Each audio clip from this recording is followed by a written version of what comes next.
Pues nada, buenas tardes a todos y a todas. Yo soy Juan Martínez Tebar y soy el secretario del Servicio de Publicaciones de la FEMS. Eh, en este caso, en esta tarde, tengo el gusto y el honor de presentaros a Raúl Ibáñez Torres, que es matemático y profesor de geometría en la Universidad del País Vasco. Es conocido de sobra por todo, pues por su intervención en una de mates en órbita laica, tiene programas de difusión en Radio Euskadi, lleva el portal de divulgación de la RESME, eh, es conocido en todos los eventos, Escuelas Miguel de Guzmán, Jaén. Yo tuve el gusto de conocerlo por primera vez personalmente aquí en la Jaén de Albacete, con una conferencia que acababa con el mapa mundi de Bilbao. Aún me acuerdo de aquello, Raúl. Muy Sí, sí, sí, agradable y muy divertida. Y, sí, sí. y bueno, estamos aquí esta tarde pues para presentar el tercero de los libros que ha escrito Raúl dentro de la colección Miradas Matemáticas. Y pues los dos primeros iban de aritmética, la gran familia de los números y los secretos de la multiplicación. Y pues aparentemente, yo me acerqué a la lectura de las matemáticas como herramienta de creación artística y digo, bueno, geometría, pero geometría y otras cosas que no son geometría, que le decía antes a Raúl que eran muy agradable y ha sido un libro muy sorprendente, porque aquellos, aunque ahora nos dé unas pinceladas, pues aparte de la geometría y de la topología, que parece que sí, que parece que nos cuadran más como herramientas de creación artística, pues aparece el álgebra, aparece la combinatoria, aparecen hasta los cuadrados mágicos y latinos, y pues voy a dejar a Raúl que nos cuente de qué va, de que nos dé un aperitivo de que este libro para que tengáis todos ganas de leerlo. Y ya sabéis que tanto este como los anteriores, si los pedís al servicio de publicaciones de la Federación, pues estos días tendrán un precio especial. Pues buenas tardes, a Rasaldeón, Raúl, cuando quieras. Muchísimas gracias, Juan. Es un placer. Bueno, te agradezco mucho la presentación y es un placer siempre estar aquí con la Federación trabajando, compartiendo momentos como esta charla, ¿no? Efectivamente, como bien dices se trata un poco de que hablemos de lo que es la colección, pero sobre todo de este último libro, Las matemáticas como herramienta de creación artística. Bueno, seguramente que muchas de las personas que nos están escuchando conocen la colección, pero es una colección, en mi opinión, muy interesante, ¿no? Que por una parte tiene una vertiente divulgativa y por otra parte tiene una vertiente más didáctica, ¿no? Entonces, esos dos elementos la convierten en una colección para mí muy, muy interesante. Digamos que como elemento divulgativo, todo el mundo puede acercarse a ella y además siempre todos los libros nos plantean actividades o talleres que puede hacer uno en el aula, en casa o donde crea conveniente, ¿no? Creo que es una colección que es muy interesante y animo a todo el mundo a que vea los títulos de la colección. Eh, Efectivamente, yo los dos primeros los dediqué más a los números y la aritmética, y este da una vuelta de tuerca porque a mí me apasiona el arte y en particular el arte contemporáneo, y me apetecía un poco adentrarme en este tema. El libro, como bien has dicho, aborda 5 áreas de las matemáticas: geometría, topología, álgebra combinatoria y matemática recreativa. Realmente podíamos haber hablado de muchas más áreas e incluso en cada área me he tenido que limitar mucho a un tema o dos temas porque realmente hay mucho arte generado con matemáticas, ¿no? Entonces, bueno, esto es una muestra de lo que hay y qué cosas se pueden hacer utilizando las matemáticas, ¿no? La relación entre las matemáticas y el arte es muy antigua, una relación muy antigua y de hecho en la colección hay un libro que os animo también a ver sobre matemáticas y arte. Pero esa relación viene de muy, muy antiguo y tenemos temas como la perspectiva, las proporciones, la simetría, las teselaciones y otros elementos que han formado parte un poco de todas las artes, ¿no? Eh, Sin embargo, a mí me interesa un poquito más el arte un poco en el siglo XX y el XXI, donde las matemáticas han jugado un papel fundamentalmente como fuente de inspiración y como herramienta de creación artística. Aunque no voy a hablar hoy de esto, pues como fuente de inspiración, un ejemplo a mí que me apasiona y que me gusta mucho es la influencia que tuvo la cuarta dimensión y bueno, los espacios de muchas dimensiones en el cubismo y otros movimientos vanguardistas como el futurismo, el suprematismo, el movimiento de estilo, el surrealismo, donde fue un elemento muy importante de tipo inspirador, ¿no? Y ahí vemos algunas obras que se han inspirado precisamente en la cuarta dimensión. Pero a mí me interesa sobre todo como herramienta de creación artista, cómo algunos artistas han utilizado las matemáticas para crear obras de arte, ¿no? Y el origen de esto lo podemos poner a principios del siglo XX, cuando bueno, el artista y experto en arte o crítico de arte ruso Vasily Kandinsky, en su obra de lo espiritual en el arte, postuló las premisas de un arte en el cual la imaginación del artista sería reemplazada por la concepción matemática. Lo que buscaba Vasily Kandinsky con con esta revolucionaria propuesta era crear cierta objetividad en el proceso creativo, ¿no? Pero la propuesta era muy revolucionaria y de hecho él mismo no llegó a desarrollarla. Pero sí fue calando poco a poco en otros artistas abstractos y poco a poco algunos de esos artistas abstractos en los años 30, entre ellos estaba Theo van Doesburg, montaron lo que se llamó el movimiento del arte concreto. El movimiento del arte concreto, aquí veis los 5 puntos del manifiesto, esencialmente recogen esa idea de crear un arte objetivo, ¿no? Eh, Podéis ver ahí un poco como dice que el arte debe ser universal, que la obra de arte debe ser concebida en la mente del artista, eliminando lirismo, drama, simbolismo, naturaleza, y además los elementos que la forman deben ser puramente plásticos, con formas, colores, y además cuando se explica este manifiesto, se cita explícitamente las matemáticas como una herramienta creativa.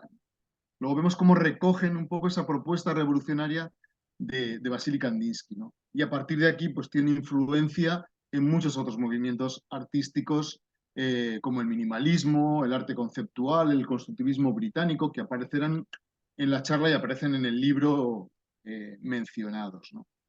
Y este es un poquito el punto de partida y vamos a ver un poco cómo vamos a llegar a esa generación de obras. Voy a intentar explicar de algunos capítulos, no de todos, pero al menos de 4 capítulos y un poquito de cada uno de ellos, al menos, otros más y otros menos. Y vamos a empezar, como no podía ser de otra forma, con la geometría. Y podríamos titular, digamos, este apartado algo así como si es posible crear una obra de arte a partir de un teorema matemático. Uno a priori diría que no. Si hacemos una encuesta rápida, casi todo el mundo diría que es imposible. Un teorema matemático es algo frío, que no da juego y no se puede crear arte a partir del mismo, ¿no? Pero vamos a ver que eso no es así. Y si tenemos que elegir un teorema, obviamente no podía ser de otra forma, tiene que ser el teorema de Pitágoras, que es el símbolo de las matemáticas por antonomasia, ¿no? Voy a recordar, aunque seguramente todas las personas que estáis ahí conocéis el teorema de Pitágoras, que nos dice que dado un triángulo rectángulo, el cuadrado de la hipotenusa es igual a la suma de los cuadrados de los catetos. La famosa frase A al cuadrado más B al cuadrado es igual a C al cuadrado, donde A y B son los catetos y C es la hipotenusa, que además podemos interpretar geométricamente de una forma muy hermosa, ¿no? Como ya hacían los griegos. Bueno, y antes incluso, podemos apoyar un cuadrado en cada uno de los lados del triángulo rectángulo y lo que nos dice esencialmente el teorema es que la superficie del cuadrado que está apoyado en la hipotenusa es igual a la suma de las superficies de los cuadrados que están apoyados en los catetos, ¿no? Luego vemos esa estructura un poquito ahí geométrica asociada al teorema de Pitágoras. El teorema de Pitágoras ya era conocido en Babilonia, Egipto, la India o China, pero le demos a Pitágoras su generalidad y sobre todo una demostración general, ¿no? Y la demostración en matemáticas es fundamental. Por lo tanto, es uno de los puntos también fundacionales, ¿no? Este teorema de Pitágoras. Pero la cuestión es, ¿se podrá generar una obra de arte a partir de este teorema? Desde alguna perspectiva. Bueno, pues la respuesta es sí, claramente. Por citar algún ejemplo, el artista concreto Max Bill, que es el máximo representante del arte concreto, en esta obra que veis aquí pinta un triángulo rectángulo blanco y de sus lados veis que salen franjas de color. Si contamos las franjas de color, pues hay 3, 4 y 5. Es decir, 3 al cuadrado es 9, más 4 al cuadrado, que son 16, 9 y 16, 25, que son 5 al cuadrado, efectivamente. De hecho, el triángulo 3, 4, 5 se conoce como el triángulo egipcio porque era utilizado en el antiguo Egipto para la agrimensura. Luego, este es un ejemplo. Otro tipo de ejemplos que construye Max Bill están basados en ese esquema básico con los cuadrados asociados. ¿Vale? Aquí veis, por ejemplo, el cartel de esta exposición que tuvo lugar tanto en la Fundación Joan Miró como en el Museo Español de Arte Contemporáneo. Y como veis, es el esquema básico. Y además, si vemos los cuadraditos pequeños, vemos que de nuevo es el triángulo rectángulo 3, 4, 5. Además, en algunas obras lo que hace Max Bill es coger estos esquemas, esta idea, y mezclar varias copias para crear estructuras más complejas, como en esta conocida obra Construcción sobre el tema 345, donde vemos que el propio título ya todo el rato nos remite un poco al teorema de Pitágoras, ¿no? Bueno, antes de pasar a lo siguiente, para que os hagáis una idea, Max Bill estuvo 25 años creando obras de arte relacionadas con el teorema de Pitágoras. Luego vemos que no es algo puntual, sino que realmente hay un trabajo muy importante que además vais a ver que incluso llevaba una cierta investigación. Pero no es el único artista, ni mucho menos, que utiliza o representa el teorema de Pitágoras y lo utiliza para crear obras de arte. Un artista que a mí me gusta mucho es el artista conceptual estadounidense Mel Bochner, que tiene toda una serie de instalaciones que se titulan Meditación sobre el teorema de Pitágoras, donde pinta un triángulo rectángulo y luego los cuadrados que se apoyan en los lados están generados por diferentes objetos. En esta imagen que veis aquí son avellanas, pero también hay cristal de Murano y otros objetos. Una de las peculiaridades de esta obra es que si contáis las avellanas de cada cuadrado, coinciden con el área de ese cuadrado. Arriba a la izquierda son 9 avellanas, a la derecha son 16 y abajo son 25.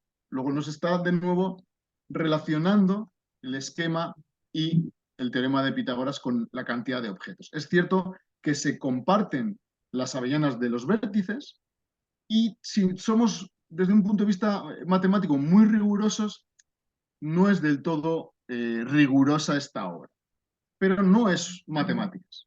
Esta obra es una obra de arte. Reflexiona sobre el teorema de Pitágoras y crea, en mi opinión, una imagen impactante basándose en el esquema básico del teorema de Pitágoras. Para mí es una obra genial, ¿no? Decía, no recuerdo si era, creo que era Joseph Albers, que en matemáticas 1 más 1 son 2, pero en arte pueden ser 3 o cualquier otra cosa, ¿no? El asunto es que las matemáticas se utilizan para construir, para crear obras de arte, pero no son matemáticas. O sea, no se está creando matemáticas nuevas, se está creando arte.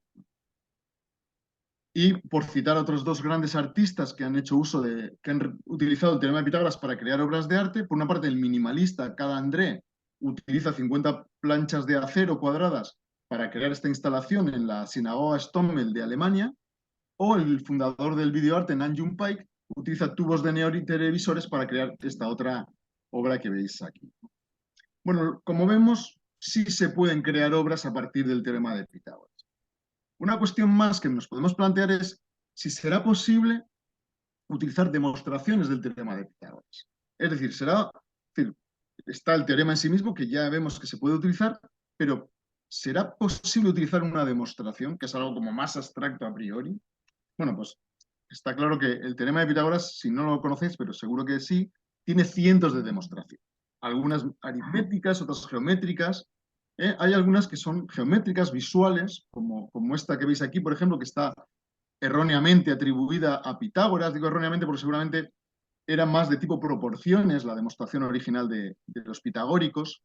Pero esta es una demostración, en mi opinión, muy sencilla y hermosa y que además se suele explicar en muchos contextos, en particular en el contexto educativo, y me parece genial que se explique para poderse entender, ¿no?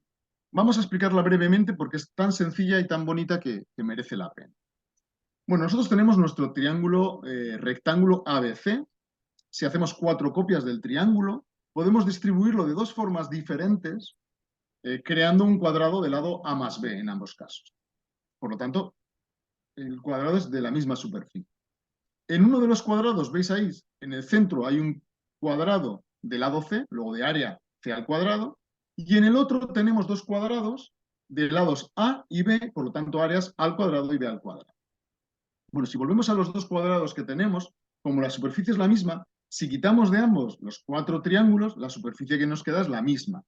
Por lo tanto, C al cuadrado es igual al cuadrado más B al cuadrado y queda demostrado. Es una demostración muy sencilla y nos permite entender un poquito el teorema de Pitágoras. Hay más demostraciones, como ahí vemos la que aparece en los elementos de Euclides, ¿vale? Pero vamos a centrarnos en esta atribuida a Pitágoras y vamos a ver si es posible que se haya creado alguna obra de arte basada en este esquema, en concreto en el de la izquierda, ¿vale?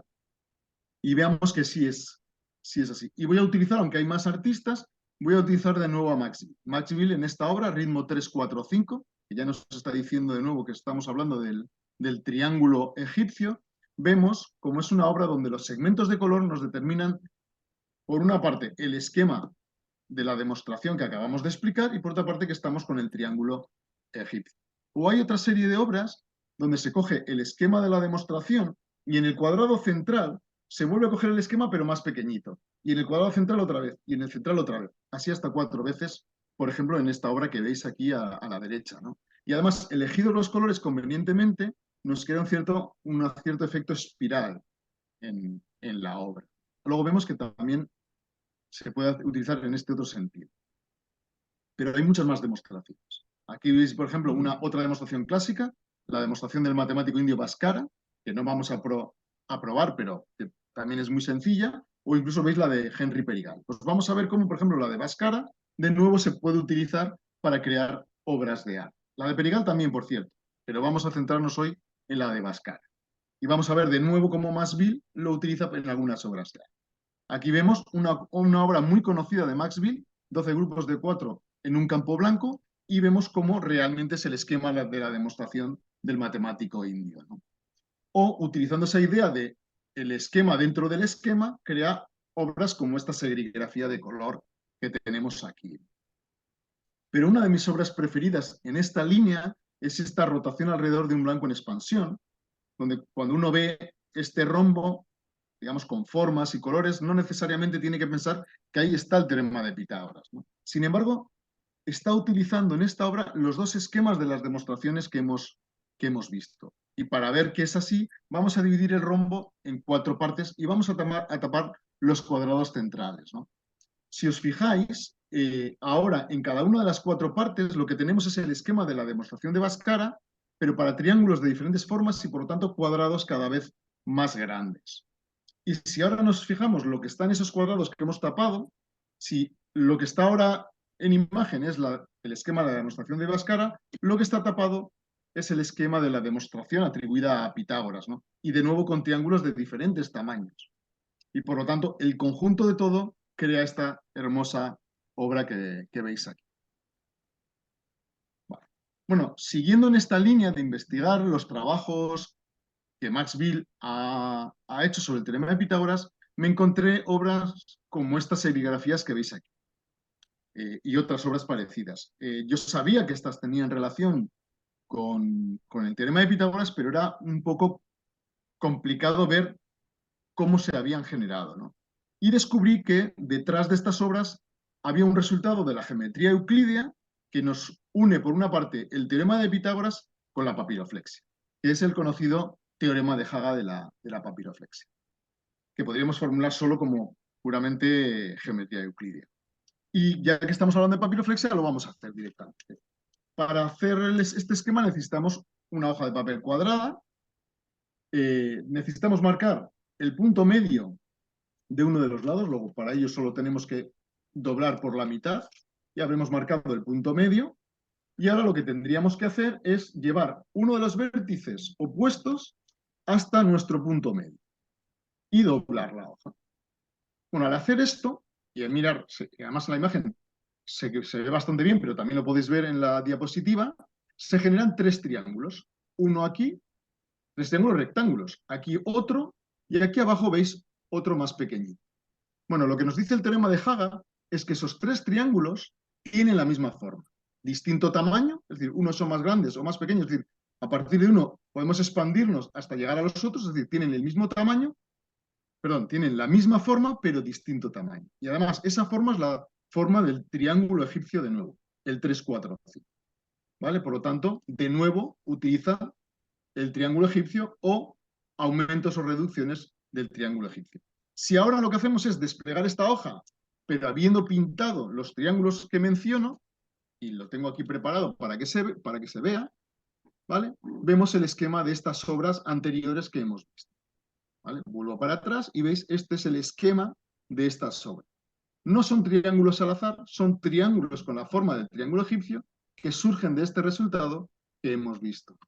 Luego hay un proceso de investigación muy interesante. Y si ahora juntamos dos cuadrados de este estilo, ¿vale? Sería uno de este estilo, así, y otro así, es decir, dos cuadrados. Lo que tendríamos es una estructura, como la de esta obra y muchas obras parecidas, muy interesante, donde tenemos dos cuadrados y 6 triángulos proporcionales al triángulo egipcio, ¿no? Luego vemos que realmente hay una investigación también detrás de la obra de Maxwell. Pero más aún, podemos relacionar todo esto con el teorema, perdón, con los fractales, porque no sé si lo sabéis, seguramente sí, pero a partir del esquema básico y el teorema de Pitágoras podemos construir un árbol fractal, que no es más que coger el esquema básico y ahora reducirlo y llevarlo un poco a los extremos. Es decir, volvíamos a construir el esquema básico en los extremos, en los 4 cuadrados volveríamos a poner el esquema básico y así seguiríamos hasta el infinito. De esta forma se generan los árboles fractales de Pitágoras. En función de la forma del triángulo rectángulo, el árbol tendrá una forma más simétrica o tendrá una forma más asimétrica, como veis, por ejemplo, en los dos ejemplos que acompañan. Pues de nuevo, este árbol, apoyado en el esquema básico del teorema de Pitágoras, ha sido utilizado en diferentes obras de arte y yo os he traído simplemente dos ejemplos.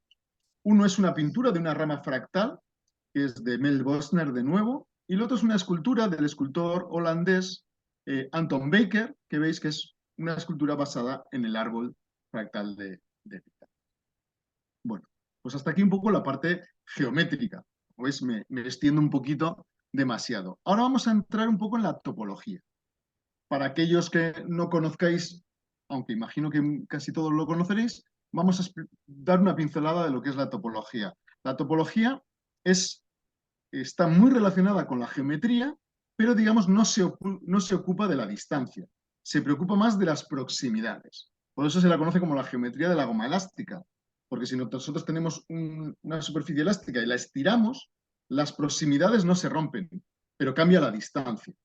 Ojo, si cortáramos, sí, puntos que están próximos dejarían de estarlo, pero si solo estiramos, las proximidades se mantienen. ¿De acuerdo? Por ese motivo se llama un poco la geometría de la goma elástica. Y sin lugar a dudas, la banda de Moebius es el objeto topológico por antonomasia, que nos encanta a los matemáticos y matemáticas porque tiene propiedades muy, muy hermosas. Voy a explicar, por si no es conocido, pero seguro que casi todos lo conocéis. Una banda de Moebius no es más que coger una tira de papel. Si la pegamos de forma normal, esta tira de papel tiene dos caras, la exterior y la interior, y tiene dos bordes, el de arriba y el de abajo. Si en lugar de pegarla directamente le diéramos media vuelta y la giráramos media vuelta, lo que nos queda es esta banda retorcida, que es de sobra conocida, que solo tiene una cara. Que si empezamos a pintarla, al llegar al mismo punto de inicio, habríamos pintado toda la superficie. Luego solo tiene una cara, pero solo tiene un borde además. Si empezamos a recorrer el borde, nos pasa lo mismo. Mientras que antes tenía dos bordes, ahora solo tiene un borde, ¿no? Y es una superficie que es muy utilizada porque tiene propiedades, bueno, hay propiedades como que no es orientable, pero hoy no vamos a entrar en ese tema, que está relacionado con el hecho de que solo tenga una cara, pero hay experimentos muy interesantes, bastante conocidos, algunos de ellos. Por ejemplo, si nosotros cogemos una banda normal y la cortamos por la mitad, nos quedan dos bandas normales de la mitad de anchura. Pero si cortamos una banda de Moebius, lo que nos queda es una banda muy retorcida, de doble de longitud, la mitad de grosor, doble de longitud, pero que ahora es una banda normal retorcida, es decir, que tiene dos caras dentro. ¿vale? Es como si al pegarla no hubiéramos dado solo media vuelta, sino una vuelta entera. Es decir, me queda así como muy retorcida porque y tiene ahora dos caras, ¿no?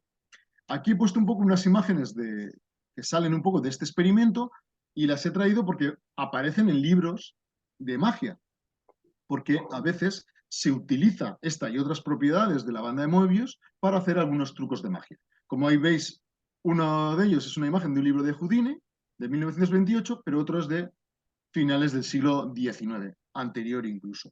O también es muy conocida el experimento de que si cogemos ahora nuestra banda de Moebius y la cortamos por la tercera parte, como veis ahí, lo que nos quedaría sería, por una parte, una pequeña banda de Moebius y por otra parte, una banda normal retorcida de nuevo con dos caras, como veis en la imagen.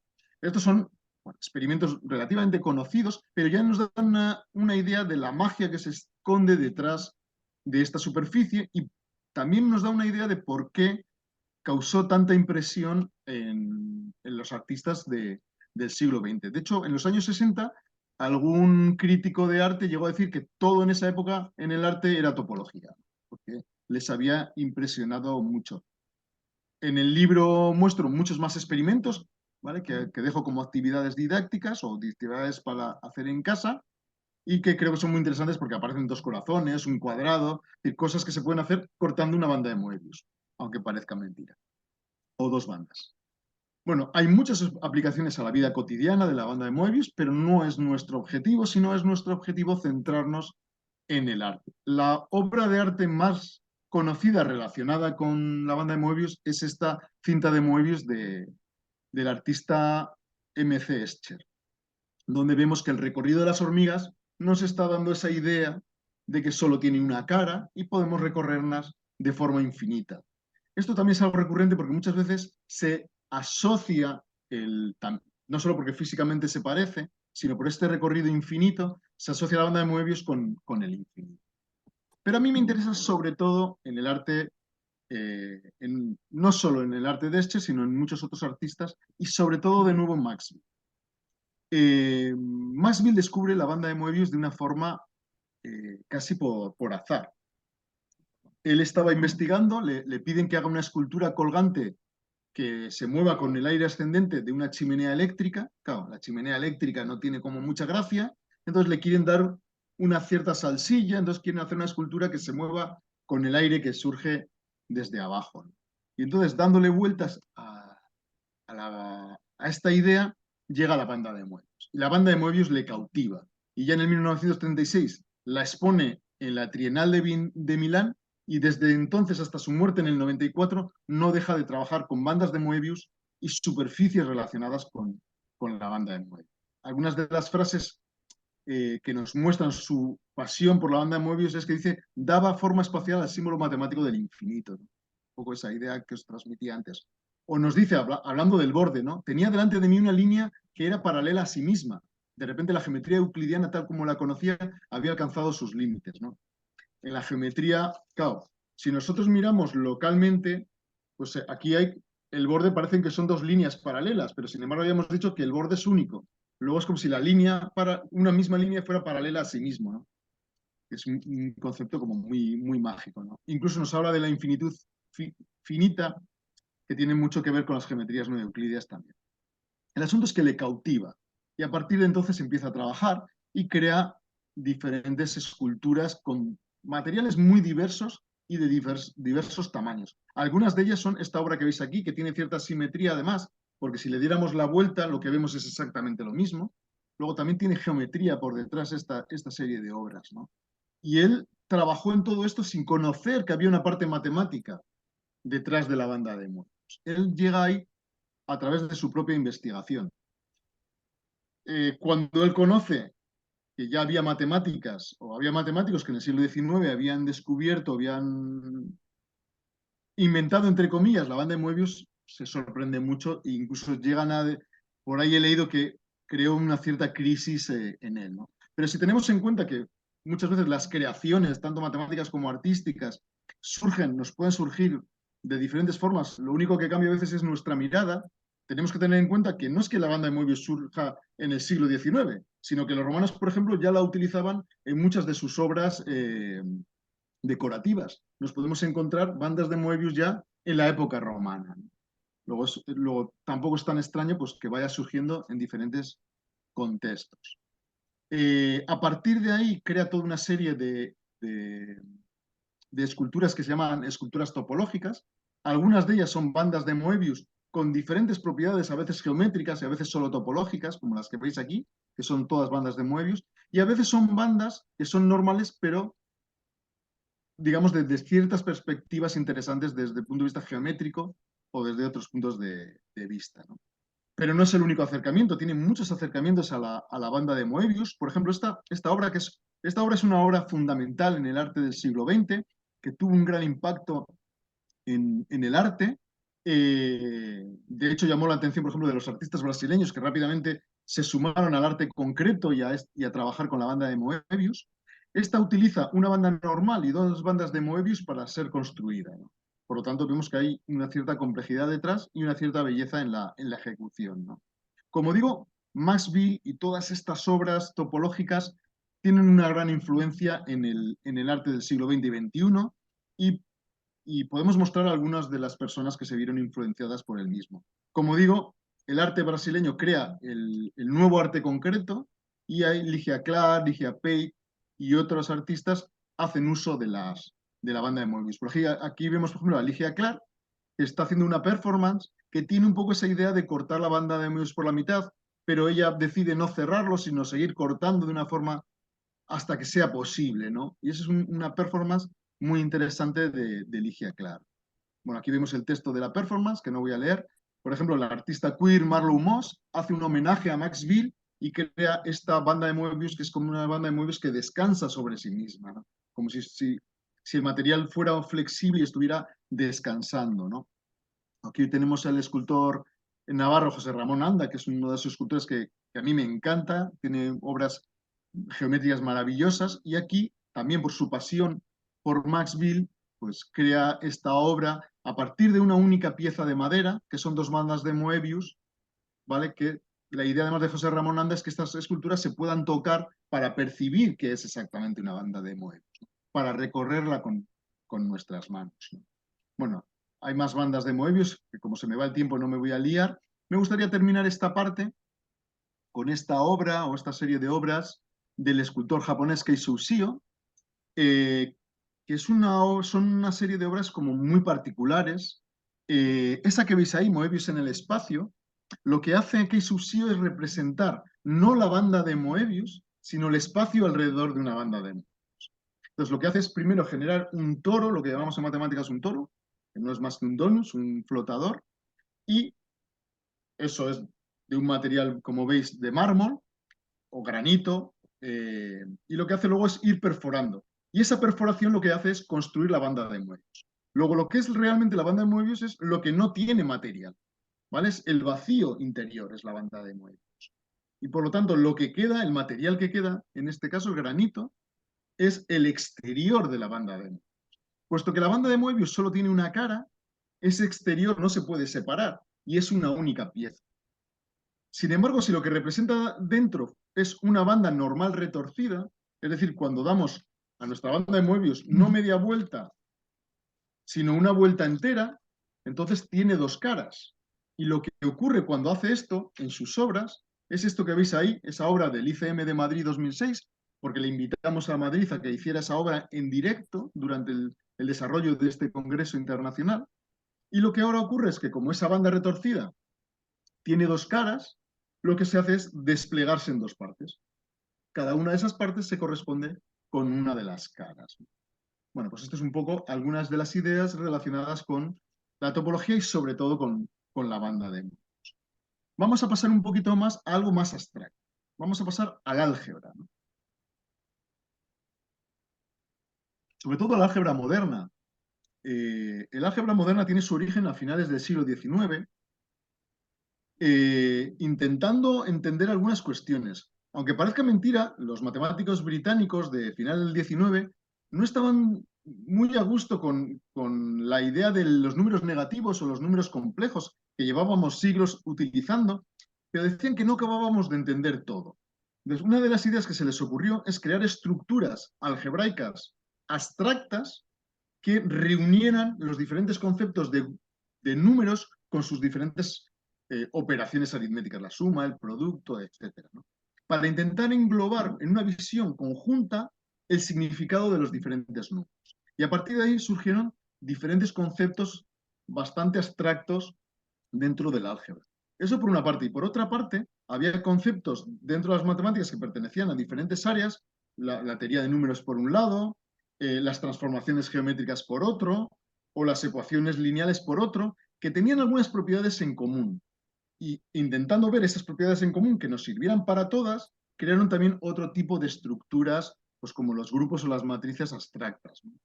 A partir de esas ideas se generó el álgebra abstracta moderna, y ese álgebra abstracta moderna también ha influido en el arte contemporáneo. Voy a poner unos pocos ejemplos que creo que además nos dan esa idea de construir a partir de las matemáticas. Esta es la parte que es un pelín más abstracta, pero tener en cuenta que lo que voy a definir ahora es simplemente como los números, por ejemplo, naturales, o bueno, enteros con la suma, o los números reales con la multiplicación. Esencialmente podríamos pensarlo de esta manera, ¿no? Entonces, el concepto abstracto de grupo, que ahora vais a entender por qué os lo voy a dar, porque vamos a ver cómo una obra de arte se inspira o varias obras de arte se inspiran en él, es simplemente un conjunto G que con elementos, da igual lo que sean esos elementos. Pueden ser piedras, pueden ser números, pueden ser lo que queramos. Un conjunto de elementos. Y una operación que dados dos elementos nos da un tercer elemento. ¿Vale? Esa operación queremos que tenga ciertas propiedades. Por ejemplo, la propiedad asociativa, que ya conocéis, es decir, a la hora de operar tres, podemos operar primero los dos primeros y luego el tercero, o primero los dos últimos y luego el tercero. Y podemos asociarlos de diferentes formas para operar, que es como ocurre con los números, con la suma o con la multiplicación. O el elemento identidad, que con la suma es el 0 y con el producto es el 1. Pues, es decir, si multiplicamos el elemento identidad por cualquier elemento, ya sea por la derecha o por la izquierda, nos da de nuevo ese elemento. 5 más 0 es 5, o 3 por 1 es 3. Eso es esencialmente el elemento de identidad. Y el inverso es, pues eso, dado un elemento en la suma, por ejemplo, imagina que tenemos el 5, si le sumamos menos 5 nos da 0, que es el elemento negro. Es decir, dado un elemento, hay otro, tal que al operar nos da el elemento identidad que hemos definido antes. Pues solo con esto tenemos una estructura de grupo. Si además la operación es conmutativa, el grupo se dice que es conmutativo o abeliano. La cuestión es que cuando tenemos el concepto de grupo, podemos definir una tabla de multiplicación, como la tabla de multiplicar, la de toda la vida. En matemática antigua era la tabla de Pitágoras, ¿no? Que la tabla de multiplicar, si nosotros cogemos un grupo finito, por ejemplo, en este ejemplo que os pongo aquí, tiene 6 elementos, la tabla de multiplicar sería como un juego de barcos. Si queremos multiplicar el G3 por el G5, vamos a la posición y el resultado es lo que nos aparece en esa casilla. Luego, cuando tenemos un grupo, si el grupo es finito, tenemos una tabla de multiplicar, ¿vale? Entonces, por ejemplo, vamos a mostrar un ejemplo. Aquí lo que voy a tomar es los números naturales, bueno, los números enteros con la suma, pero los números enteros módulo 6. ¿Qué quiere decir esto módulo 6? Pues esto es como lo del reloj. O sea, tenemos el 0, el 1, el 2, el 3, 4, el 5, el 6 es como el 0, el 7 es como el 1, el 8 es como el 2, el 9 es como el 3, y así vamos yendo cíclicamente. Es decir, congregamos todos los números solo en 6 números. El 0, el 1, el 2, el 3, el 4, el 5, y a partir de ahí, como en las horas, vamos obteniendo los otros. Por ejemplo, entonces, 2 más 3, 5, como siempre. 3 más 3, pues claro, 3 más 3 serían 6, pero si hemos dicho que es igual a 0, luego 3 más 3 nos da 0. O 4 más 5 sería 8, pero 8 es como 3. ¿Veis? A partir de eso podemos generar esta tabla del grupo. Tenemos 6 elementos del grupo y cómo se operan. Es más, los grupos se pueden explicar de diferentes formas. Este mismo grupo lo podríamos ver como las rotaciones que dejan invariante un hexágono. Entonces, cada uno de los números sería rotar, o sea, no rotar, rotar 60 grados, el doble 120, 180. Es decir, a veces para los grupos les podemos dar diferentes puntos de vista. Por ejemplo, este es un grupo entonces de orden 6, como veis. De hecho, se dice que es un grupo cíclico. Si os fijáis, cada fila en la de más abajo se está trasladando una posición. ¿De acuerdo? Bueno, y también ocurre en este caso en columnas. Vale, podríamos ver más ejemplos como este que veis aquí, que es otro tipo de multiplicación, con la tabla que nos dice cómo se multiplican los elementos, y esto geométricamente serían las rotaciones y las reflexiones respecto a una recta de un triángulo. Es decir, las rotaciones que dejan invariante el triángulo o las reflexiones respecto a una recta que dejan invariante el triángulo. Lo que quiero que entendáis simplemente es que aquí tenemos una multiplicación y una tabla de multiplicar. Y no os fijéis en nada más. ¿Vale? Esa tabla de multiplicar, ¿veis? Es un esquema. Una de las primeras cuestiones también curiosa de las tablas de multiplicar de un grupo es que si os fijáis, en cada fila y en cada columna están todos los elementos. Es lo que se llama un cuadrado latino. Esto es como los sudokus. En cada fila y en cada columna aparecen todos los elementos, no se repite ninguno. Pues esto es un cuadrado latino. Siempre que tengamos un grupo, la tabla asociada a la multiplicación, a la operación, es un cuadrado latino. Bueno, pues vamos a ver cómo hay arte relacionado con estos conceptos un poco abstractos, digamos. Pues el artista constructivista británico John Ernest crea esta obra que es Iconic Group Table, la tabla del grupo icónico, que la construye de la siguiente forma. Bueno, ahora os voy a dar la idea y luego vamos a ver la obra de arte que acaba construyendo a partir de esta idea que es la multiplicación de grupos. Los elementos del grupo van a ser 8, que son estos 8 cuadrados, estas 8 losetas. Cuando yo pongo blanco, el blanco sería como si fuera vacío, no es conjunto en sí. El negro es el conjunto, ¿vale? Por lo tanto, tenemos A, que sería vacío, B, que sería lleno, C, sería semilleno, con una parte con negra y la otra vacía, el D, el E, el F, el G y el H. Esos son nuestros 8 elementos. ¿Y cómo se van a multiplicar? Pues se van a multiplicar, como en la teoría de conjuntos se llama la diferencia simétrica. Que es, por ejemplo, si cogemos el H, que veis aquí, ¿vale? Bueno, ahí veis el H y el E, sería la unión menos la intersección. Entonces, mirar al H, mirar al E, la unión de ambos es este primer cuadradito que veo aquí, que es todo negro, salvo un triángulo blanco ahí en el centro, y menos la intersección. La intersección de H y E sería solamente lo negro que aparece en las dos, que sería solo el trocito que habéis pintado ahí. Luego, si al negro todo menos un trocito le quitamos la otra parte, nos queda solo una de las esquinas, que es, nos vamos arriba, el D. Luego, H por E es D. Es decir, este grupo está dado por diferentes teseras, diferentes cuadraditos, ¿vale? Con lo negro siendo, digamos, el objeto en sí. Le hemos dado una forma de operar un poco curiosa, ¿vale? Y ahora podríamos ver la tabla de multiplicar de este grupo. Tiene 8 elementos, multiplicamos, A por A es A por B es B, porque resulta que el A, que es el blanco, pues es el elemento de identidad, y obtenemos esta tabla tan curiosa. Bueno, dicho así, sin más. Lo que hace ahora John Ernest es representar esta tabla, pero con los elementos originales geométricos, pero cambiando el orden de filas y de columnas, ¿vale? Que está puesto ahí cómo se cambian, nos da igual, y lo que nos queda es esta obra de aquí. Esto no es su obra, esta es una reconstrucción que he hecho yo, donde las líneas que yo estoy tomando son las que hemos visto, aunque él las toma curvas. Y su obra realmente es esta que veis aquí.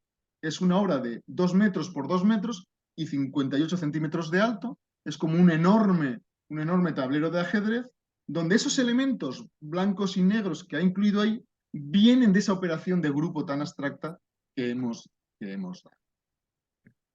Este es un ejemplo. Pero, por ejemplo, también nos encontramos que los cuadrados latinos que vienen del grupo cíclico, pues son utilizados por algunos artistas, como por ejemplo el artista constructivista, el artista concreto Richard Paul Losse, que por ejemplo en esta obra veis los elementos del grupo son los colores. En lugar de poner letras o poner números, pone colores. Y si os fijáis en cada fila y en cada columna, están todos los colores. Tiene muchas obras como estas, de 6x6, donde además tiene propiedades peculiares. Vamos a ver alguna.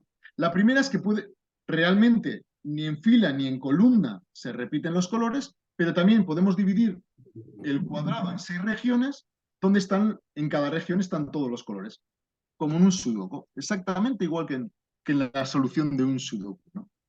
Y más aún, si os fijáis en cualquier casilla, por ejemplo, la amarilla que acabo de señalar ahí, alrededor no hay otra amarilla.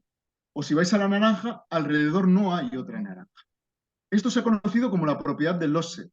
Y de hecho, Esto ha inspirado a un matemático a definir los grupos cuya tabla tiene la propiedad del losse y ha estudiado todo ese tipo de grupos, ¿no? Luego vemos cómo las matemáticas se utilizan en el arte y luego el arte vuelve a inspirar a las matemáticas, ¿vale? Para crear nuevas matemáticas, ¿no? También es algo muy curioso e interesante que pasa en más de una ocasión.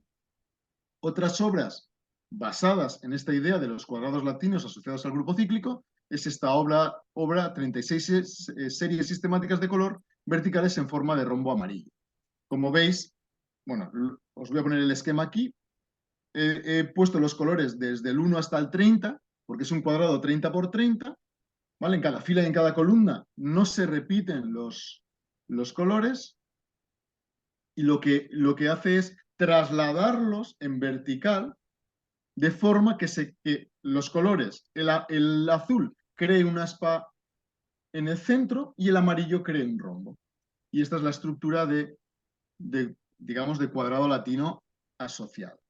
Hay otras obras de Richard Paul Losse con estas ideas similares, donde incluso nos cambia el grosor de las bandas, pero bueno, detrás lo que está es un poco esta idea de cuadrados latinos.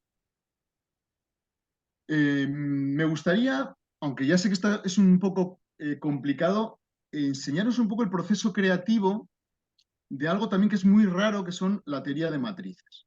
Porque además nos da una idea de cómo a veces se puede crear arte. Una matriz es simplemente una retícula de números, ¿vale? Como veis aquí. Vale, una retícula de números que se pueden sumar dos matrices, se pueden multiplicar, y aquí os he mostrado la multiplicación. Ideas de la multiplicación. Si yo cojo una matriz 2 por 2, que es decir, que solo tiene 4 elementos, ¿vale? La que os he mostrado ahí, la A es 3 por 3. Si yo cojo una 2 por 2 y la multiplico por otra 2 por 2, me da una 2 por 2. Si multiplico una 3 por 3 por otra 3 por 3, me da una 3 por 3. Esa multiplicación es un poco el esquema que tenéis ahí delante, y he recuadrado un poco los puntos importantes. Vale, este elemento que hay aquí, no sé si veis mi cursor, es el A11 por B12 más A12 por B22, ese elemento que está en la segunda fila, segunda columna, primera fila. Luego se coge la primera fila de la primera matriz, que es esta de aquí, y se multiplica por la segunda columna. Luego es A11 por B12 más A12 por B22. Y nos da el elemento que está en la primera fila, segunda columna. Bueno, es decir, tenemos matrices que son matrices numéricas, que se pueden multiplicar y nos dan otras matrices numéricas. Esa multiplicación encima es muy rara, porque ahora no es conmutativa. Esta es una operación que no es conmutativa. Multiplicar A por B, como veis en el ejemplo que está por ahí, si yo multiplico estas dos matrices, el resultado cambia si yo cambio el orden de la multiplicación. Luego ya es algo curioso. Y además, más aún, puedo multiplicar dos matrices para que me dé 0, cosa que no ocurre con los números normales. 3 por 2 es 6, no me puede dar 0, pero con las matrices sí ocurre. Bueno, pues esto digamos que es una estructura abstracta muy importante dentro de las matemáticas, pero que fue utilizada, por ejemplo, por un artista alemán, Friedrich Necke, que es uno de los primeros artistas en lo que se ha llamado el arte algorítmico o el arte computacional, ¿no? Y él coge la multiplicación de matrices para generar imágenes visuales, donde en esa filosofía de Kandinsky no, digamos, hay una construcción objetiva donde él no determine exactamente el resultado final, solo el proceso por el cual se va a llegar a ese resultado final. Aquí veis un conjunto de obras. La que yo os voy a explicar es esencialmente una reconstrucción de esta que veis aquí, pero en escala de grises, ¿vale? Fijaros un poco en esta idea y vamos a coger un poco eso que os estoy diciendo. Primero vamos a fijarnos en el espacio pictórico, que puede ser un lienzo o puede ser una zona de nuestro ordenador que queremos colorear. La he cogido cuadrada, obviamente, y vamos a, por ejemplo, a dividirlo para que sea relativamente sencillo en 10 filas y 10 columnas. En cada cuadradito de esa retícula yo puedo considerar un número y entonces tendré una matriz. En este caso es una matriz 10 por 10, con ceros y unos. Veis que unos solo hay alrededor de la diagonal principal. Vale, esto es una matriz. Luego la tengo como matriz y puedo multiplicarla, por ejemplo, por sí misma y me dará otra matriz. Vale, estos son números. Hemos dicho que queremos crear una obra plástica con color. en este caso escala de grises. Entonces vamos a asociar los números con colores, en este caso con la escala de gris. Y lo vamos a hacer de forma logarítmica, no lineal, porque si no se nos va un poco de madre, ya veréis. Entonces, por ejemplo, el 0 va a ser blanco, el 1 un gris muy claro, el 2 un gris un pelín menos claro, entre el 3 y el 4 un gris aún claro pero más oscuro aún, entre el 5 y el 8 un gris ya más gris, entre el 9 y el 16 más oscuro aún, entre el 17 y el 32 más oscuro, entre el 33 y el 64 más oscuro aún, y así más oscuro hasta entre el 129 y 256, que va a ser prácticamente negro. Esto es, cada número que nos salga lo vamos a asociar, por lo tanto, por un gris. Entre el blanco y el negro hay toda una escala. Y vamos a hacer el proceso que hace Friedrich, que es multiplicar una matriz por sí misma, y me van quedando, ¿vale?, diferentes matrices. ¿Vale? Hemos cogido la matriz A al cuadrado, a la cuarta, a la sexta, a la octava y a la décima. Y me quedan matrices de números, como veis, muy extrañas. Ahora lo que hago es, cada número lo sustituyo por un color y lo que nos queda es esta composición que veis aquí, ¿no? Una composición, ¿vale?, que vista con colores, ¿vale? Él ha dado las reglas del juego, pero el resultado final es objetivo, no ha sido determinado por él. Obviamente él va a experimentar, va a jugar, va a obtener diferentes resultados y en función de ellos también puede jugar, obviamente. No se trata también de buscar cosas que tengan un cierto interés. Me parece que es un ejemplo como muy interesante de cómo podemos generar obras de arte a partir de matemáticas. Me estoy extendiendo mucho, pero me parece interesante ir despacio. Voy a acabar con algunos ejemplos. Tenía mucho más, pero quiero acabar con algunos ejemplitos de tipo combinatorio. Al menos para redondear un poquito esta pequeña presentación. Bueno, en el capítulo 4, como veis, me dedico a la combinatoria. Como todos sabéis, la combinatoria es una rama de las matemáticas que se ocupa de diferentes formas de seleccionar u ordenar los objetos. Y además decimos que la combinatoria es enumerativa, existencial o constructiva en función de qué tipo de preguntas nos hacemos. Por ejemplo, ¿cuántas formas hay de seleccionar estos elementos? Pues es enumerativa. Y esos son problemas muy interesantes, ¿no? El contar de cuántas formas, por ejemplo, podemos colorear algo o podemos colocar ciertos objetos. Ahí hay una combinatoria muy interesante. Pero también si existen, por ejemplo, si es posible seleccionar objetos de una determinada forma, que a veces no existe, ¿vale? O cómo generarlos, ¿no? También es muy interesante. Quiero generar una selección que sea de este tipo. ¿De qué forma puedo hacer? Más algorítmico, podríamos decir. Y entonces, en este capítulo me dedico fundamentalmente a las permutaciones y combinaciones, que son los objetos más sencillos dentro de la combinatoria. He ido primero definiendo tres conceptos sencillos, es decir, el principio del producto, las permutaciones y las combinaciones, y lo primero que he hecho es poner un ejemplo sencillo de arte a partir de ellas. Y yo os lo traigo aquí. Y luego ya me he hecho un desarrollo mucho más en profundidad, que podéis ir al libro, no sé si nos va a dar tiempo a mucho, pero al menos que veáis la idea. ¿Cuál es el principio del producto? Pues es algo muy fácil. Si yo tengo que hacer dos elecciones de objetos y para la primera elección tengo n opciones y para la segunda m, la cantidad de elecciones posibles son n por n. Algo como muy sencillo, ¿no?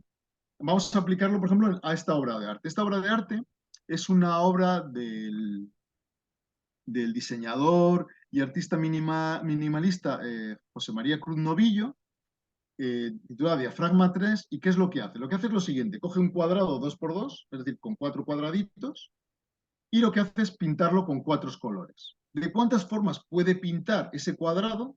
Con 4 colores. Son amarillo, verde, azul y rojo. Como en el primer cuadradito lo podemos pintar de 4 colores, tiene 4 opciones. Como en el segundo lo podemos pintar de 4 opciones, tenemos otras 4 opciones. Lo mismo para el tercero y para el cuarto. Luego, en total, ¿cuántas hay? Pues hay 4 por 4 por 4 por 4, es decir, 256 formas. Luego coge esas 256 formas de colorear nuestro cuadrado 2x2 y lo distribuye en 4 partes. En las 4 partes repite alguno que otro de los esquemas. Como veis, en las 4 aparecen los 4 cuadrados monocolor, empezando la serie, ¿vale? Y esta obra, que a priori es una obra pictórica, se acaba convirtiendo en una partitura para una composición musical. Luego, está generado como combinatoria, es visual por el colorido y se convierte luego en musical posterior, ¿no? Como muchas de las obras de Cruz Novillo. El segundo concepto en el que trabajo es un poco las permutaciones, que también es un ejemplo, digamos, un concepto muy sencillo, ¿no? Una permutación de grado n es la reordenación de n objetos, ¿vale? Por ejemplo, podrían ser los n números. Muchas veces utilizamos los n números como un ejemplo para trabajar. La primera pregunta que nos solemos hacer en matemáticas sobre las permutaciones es ¿cuántas permutaciones hay de grado n? Y la respuesta es relativamente sencilla, es lo que se llama el factorial de n, que es simplemente multiplicar n por n-1 por n-2, así hasta 1. Vamos a ver el ejemplo con 5 elementos. Imaginar que queremos reordenar, queremos ver de cuántas formas podemos reordenar los números 1, 2, 3, 4 y 5. Entonces tendremos 5 posiciones, que llamamos la primera A, la segunda B, C, D y E. Para la primera posición tenemos 5 opciones. Una vez elegida la opción de la primera posición, para la segunda tenemos 4. Luego, para las dos primeras tenemos 5 por 4, por el producto que hemos visto. Para la tercera, fijadas las dos anteriores, solo nos quedan 3 elementos, tendremos 3. Para la cuarta, 2 y para la quinta, 1. Por lo tanto, la cantidad de formas de reordenar 5 objetos es 5 por 4 por 3 por 2 y por 1, es decir, 120. Os voy a mostrar un pequeño ejemplo de cómo esto se puede trasladar al arte. En concreto, a una composición musical del compositor estadounidense Tom Johnson, un compositor afincado en París, y que crea esta obra tango que, matemáticamente hablando, son las permutaciones de 5. ¿Vale? Tom Johnson lo que coge es 5 notas, re, fa, sol, si, la, y lo que toma son las 120 permutaciones de 5. Y toca las 120 permutaciones de 5. Dicho así, nos parece como súper abstracto, ¿no? Y eso ya va a sonar algo interesante ahí. Bueno, yo os animo, os voy a mostrar un poco la pieza, pero luego os animo a que vayáis a YouTube y escuchéis la pieza entera si os apetece. Entonces, la pieza por una parte consiste en las 120 permutaciones de las 5 notas. Ojo, las 5 notas las puede ordenar de diferentes formas. ¿Cómo las va a ordenar? Con el orden lexicográfico, que es esencialmente el orden que utilizamos a partir de nuestro abecedario en un diccionario. Pues así es como va a reordenar, va a poner el orden. Entonces, lo que nosotros vamos a escuchar son 120 permutaciones de 5 notas ordenadas con el orden lexicográfico. Ojo, pero esto es un tango. ¿Por qué le llama tango a esto? Vale, pues descubrí hace no mucho, gracias a un amigo que es músico, que un tango esencialmente tiene la estructura AB, AC, AD, AE. Es decir, es algo que se repite y algo que cambia. Repite, cambia, ¿no? Esa es la estructura. Entonces, lo que hace Tom Johnson es tocar en paralelo una melodía que se repite a la par que cada permutación. Y por lo tanto, lo que escuchamos es esencialmente ese sonido del tango. Bueno, os lo voy a mostrar, a ver qué os parece. Vamos a escucharlo desde aquí, desde el principio. Vamos a ver.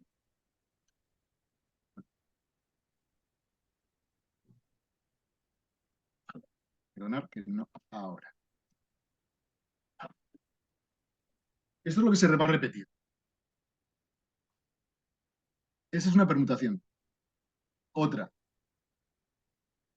Otra. Raúl, no se oye, creo que debes tener no activado compartir el sonido del equipo. Vale, no pasa nada. Os animo a que lo escuchéis en YouTube, ¿vale? Es esencialmente vamos a escuchar una composición que se repite y las permutaciones. Y vais a ver que el sonido es algo muy, muy interesante y a mí me encanta esta pieza, realmente. Luego vemos una composición musical basada en las permutaciones. Ojo, el orden que le hemos dado es el lexicográfico, pero le podríamos haber dado muchos otros órdenes. Aquí veis las permutaciones de 4 colores con diferentes órdenes distintos. Luego lo que escucharíamos sería un poco diferente si cogiéramos otros órdenes. Y finalmente, las combinaciones hemos estudiado. Las combinaciones es, dado una selección de elementos, el elegir una cierta cantidad de ellos. Por ejemplo, si hacemos la lotería primitiva, tenemos 49 números y tenemos que elegir 6. Por lo tanto, podríamos ver de cuántas apuestas podemos hacer, es decir, de cuántas formas podemos coger 6 números dentro de los 49. Eso no lo vamos a explicar aquí, pero ese es el número combinatorio, en este caso, 49 sobre 6. Es decir, cómo coger 6 elementos de 49. En este caso, ese número combinatorio es más o menos 13 millones, ¿no? Pero bueno, el asunto es que estudiamos un problema, es dado un conjunto de cuántas formas podemos elegir elementos del mismo y podemos computar esa cantidad, que como veis ahí en la fórmula, tiene que ver con el factorial. No vamos a meternos mucho en ese lío. Pero sí quiero mostraros cómo algunos artistas cogen esa idea de las combinaciones para crear algunas obras de arte. Por ejemplo, el artista conceptual Sol Levitt coge 4 direcciones de líneas, vertical, horizontal, diagonal ascendente y diagonal descendente, y hace el siguiente juego. Bueno, esto luego lo va a hacer de diferentes formas, pero esencialmente es esta que veis aquí. Va a coger, primero va a representar todos los que solo tienen una dirección, que son 4. Sería el número combinatorio 4 sobre 1. Formas de coger elementos de 4 de 1 en 1. Solo hay 4 formas. Luego, de 2 elementos. Elegir 4 de 2 en 2, hay 6 formas distintas. Y son los siguientes 6 que veis ahí a la derecha. Luego, de 3 en 3, que hay 4 formas. Y luego, de 4 en 4, que solo hay una porque están todas las direcciones. Luego, aquí tendríamos todas las formas por grupos de elegir dentro de las 4 direcciones, recogidos de grupos de 1, de 2, de 3 y de 4. Esta idea luego la lleva a otras transformaciones geométricas, es decir, en lugar de solo una línea, muchas líneas, por ejemplo, como veis aquí, que esta obra está, por cierto, en el Reina Sofía, es un mural enorme, ¿vale? Donde pone muchas líneas en las 3 direcciones posibles, y luego primero las coge sencillas, luego mezclando cada 2 de ellas, luego cada 3 y luego todas juntas, ¿no? O incluso le mete color a la composición. Y la idea que está detrás es simplemente la de las combinaciones, ¿no? Es una idea como muy, muy sencilla. Para terminar, ya estamos sobre la hora, me gustaría poneros un ejemplo de cómo a veces lo que se puede hacer es determinar cierto tipo de permutaciones, ¿vale? Una obra puede tener una permutación, o tener todas las permutaciones, como en la obra de Tom Johnson, ¿no? O un tipo particular de permutaciones. Y os quiero hablar solamente un poquito de lo que se llaman las permutaciones Penn. Kenneth Martin, que era un artista constructivista británico, cuenta que leyendo algunos manuscritos de Paul Klee se encontró con esta permutación, ¿vale? Y se llama permutación péndulo, ¿por qué? Vais a verlo fácilmente. Imaginar que cogemos, lo veis ahí, por ejemplo, a la izquierda abajo, el conjunto de 7 números. 1, 2, 3, 4, 5, 6, 7. Y los vamos a reordenar, vamos a crear una permutación. ¿Cómo los vamos a reordenar?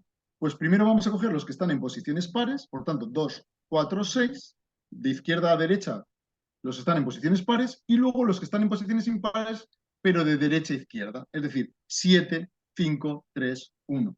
Como vamos de izquierda a derecha y luego de derecha a izquierda, se llama permutación péndulo. ¿Vale? Si veis, por ejemplo, en la parte de la derecha, con 1, 2, 3, 4, pasaríamos a 2, 4, 3, 1. Primero los pares y luego los impares al revés. Ellos lo que hacen, los constructivistas británicos, es hacer esta operación hasta que llegamos a la de arriba de nuevo. Si con 2, 4, 3, 1 volvemos a hacer la permutación péndulo, ahora nos queda 4, 1, que son las que están en las posiciones pares, y luego 3, 2, que son las que están en las impares. Y si lo volviéramos a hacer, nos quedaría 1, 2, 3, 4. Luego, lo que generamos es una retícula de números, que es lo que luego los constructivistas británicos utilizan para generar arte. Y vamos a ver alguna obra para que veáis esta idea. Es decir, partimos de una serie de números, hasta 4, hasta 5, hasta 6, otras hasta 7, hacemos la permutación péndulo de la primera, luego a partir de ahí vamos haciendo más permutaciones hasta que volvemos a llegar a la inicial. Y toda esa retícula la vamos a utilizar para generar una obra de arte. Bueno, vamos a ir a otra que se entienda igual un poquito mejor. Mirad, esta obra de Mary Martin lo que hace es tomar 5 elementos, ¿vale? Cada una de las posiciones de la primera fila sería nuestro 1, 2, 3, 4 y 5, ¿vale? Hace la permutación péndulo hasta 5 y luego, en lugar de poner los números, pone estas estructuras espaciales creando esta obra que se llama permutación de 5, ¿vale? Luego, lo que está debajo serían las permutaciones numéricas, pero cambiamos los números por estructuras físicas. En este caso, si veis, es un cubo partido por la mitad, pero con 6 orientaciones diferentes.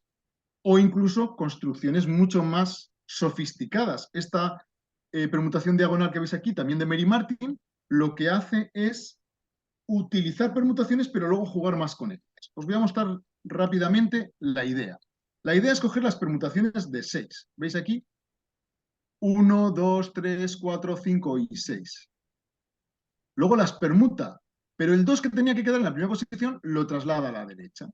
Luego la siguiente permutación, los dos primeros, que son el 4 y 5, los traslada de nuevo a la derecha. Y va trasladando todos los elementos, creando la primera parte de la flecha. Abajo hace algo parecido, pero al revés. Y es una permutación péndulo, pero en lugar de derecha a izquierda y al revés, en el sentido contrario, digamos espejo. ¿Vale? Entonces, crea la parte de arriba va a ser esos números que veis ahí, la de abajo los otros, y luego, como en el juego anterior, con esta asociación que veis aquí abajo, para las obras físicas, para los relieves, los semicubos, y para los dibujos que tiene, porque tiene algunas obras pintadas, esos esquemitas que veis abajo. Y sustituye los números por eso, y crea esta estructura que veis aquí.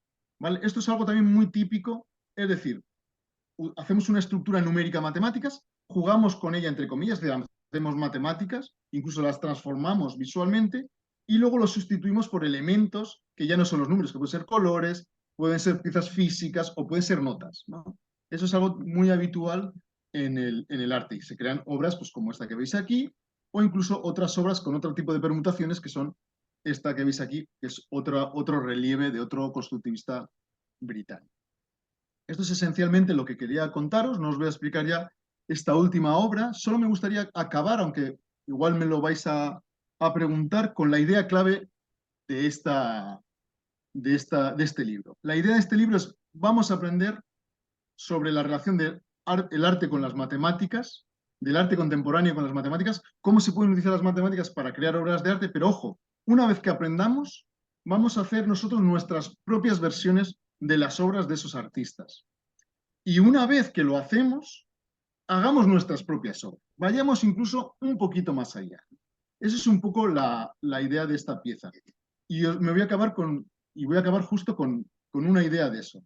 Annie Albers utiliza teselas bicolor, es decir, que es un cuadrado blanco y negro, digamos, a veces con más colores, para crear obras. Esto es un objeto que viene desde la antigüedad y que podemos ver en muchos sitios, en artes decorativas, en pintura, pero el arte contemporáneo lo está utilizando de diferentes formas ya renovadas, con ideas muy interesantes y creativas, y os animo a que lo leáis en el libro. Simplemente os traigo dos obras de Annie Albers.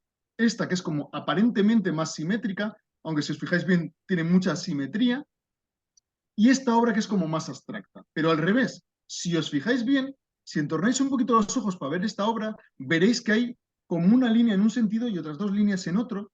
Los blancos y negros se están compensando y realmente es una obra muy bien estructurada. Bueno, pues simplemente para terminar, con esta idea de Annie Albers y otros autores, yo lo que he hecho es crear esta obra de arte que se llama Origen, distribución de las teselas de Truchet, que es la tesela blanca y negra, pero teniendo en cuenta los decimales del número pi en base 4. Es decir, yo no hago más que determinar la forma de representarlo, pero son las matemáticas, en este caso el número pi y en base 4, la que determina cómo es la obra. Bueno, muchas gracias por todo, perdonad que me haya extendido un poquito, espero que hayáis disfrutado.